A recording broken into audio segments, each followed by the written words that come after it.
What's up, y'all? It's Skeeter, back again with your daily dose of mediocre chess content. Dude, we're going to check out this game between myself and Wretched Pawn of Denmark, who it would appear is actually from the United States of A.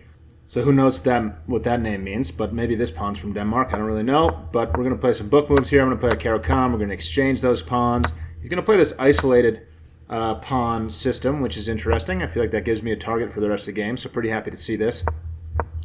We're going to somehow go in and out of the book a few times here. I think so this is the last book move, I believe. So we're just developed here, just pretty developed. I got to get my bishop developed. I'm kind of bummed I pushed this pawn. I don't like boxing in this bishop at all, but it is what happened. And then I developed my queen too early. And this move, I guess, is what the computer wants. I guess it's really risky.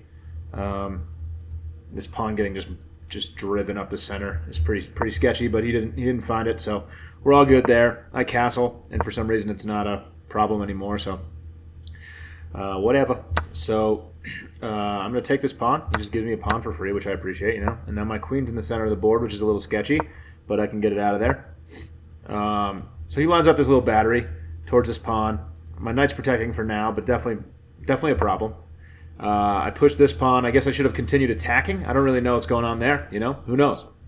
Not me, certainly. He drops his rook onto this file, and I just flee away. I guess I should have developed the bishop. I don't know, and just left my queen here, which looked very sketchy to me. Still not too bad so far. I think this game's going fine. Now he's going to trade the knight, thinking that he's just going to take this pawn, which the computer doesn't like at all.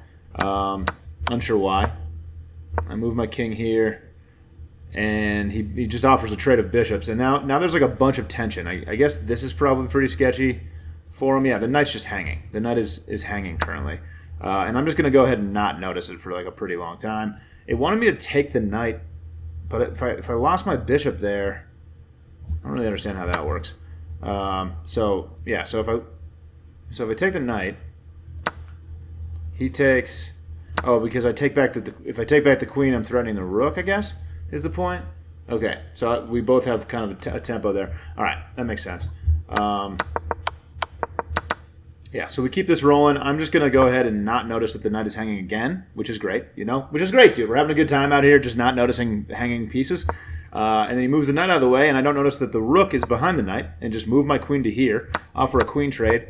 He thankfully doesn't notice that this square is protected, like is being attacked by my bishop, and that this is a horrible sequence of moves, but I'm going to win a free knight here, which is great, and then he still doesn't notice that his rook is hanging. I'm going to take the rook behind it, and that's hilarious, because then I'm just going to trade off these rooks, and he's going to resign shortly, and that's the whole game, dude. Not very interesting, if I'm being honest. I win a pawn here, and he resigns because I'm going to get this pawn rolling up the board, Wretched Pawn of Denmark. Kind of a sad game, but dude, that's what you get sometimes, Sometimes you just get a bad game, and that's what this was, Pretty bad game.